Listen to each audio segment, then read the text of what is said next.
गिला का पार्ट 2 आपसे शेयर करने जा रही हूँ। रिक्वेस्ट है पसंद आए तो लाइक के साथ शेयर और चैनल को सब्सक्राइब करें। समीना सना से कहती है, मैंने वो तुम्हें नींद की गोलियां पीस कर दी थी, तुमने खुद भी वही दूध में मिलाकर पी और सवार के दूध में भी वही मिला दी।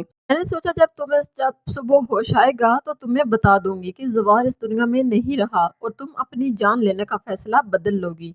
शजी बहुत खुदगर्ज है, उसने पता नहीं कितनी लड़कियों की जिंदगी बर्बाद की है। सना अब उसका शिकार अंजला है, अगर उसे अंजला ना मिली तो वो उसे फांसी के फंदे तक पहुंचाकर ही छोड़ेगा। वो बहुत बेहिस है। सना, अंजला बेकसूर है, प्लीज तुम उसको बचा लो। तो सना कहती है, नहीं समरीन, अंजला से पहले मुझे तुम्हें बचाना होगा।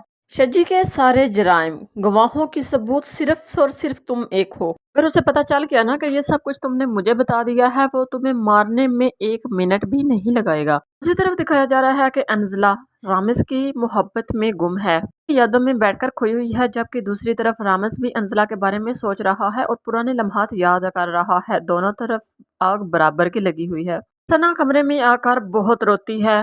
उसके जहन में यही बात चल रही थी कि समरीन ने कहा था, शजी ने और जलाल साहब ने बेगम साहिबा की दौलत हथियाने के लिए ऐसा किया। उसके बाद यह भी दिखाया जा रहा है कि शजी अपने बाप से कहता है कि मैं अंजला से शादी हर कीमत पर करके रहूंगा।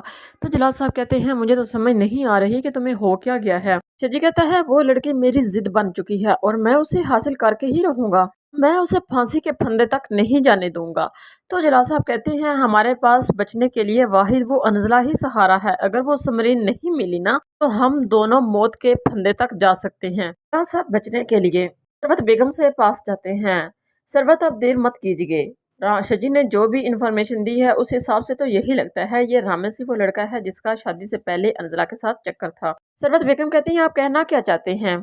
का मतलब है कि इन दोनों को मैं जेल में पकड़वा दूं। इतने में सना भी आ जाती है, जो दरवाजे से कान लगाकर इनकी बातें सुन लेती है। जलाल बेगम कहती हैं, मुझे लगता है कि रामेश किसी बड़े खानदान से है, वो कोई मामूली इंसान नहीं है।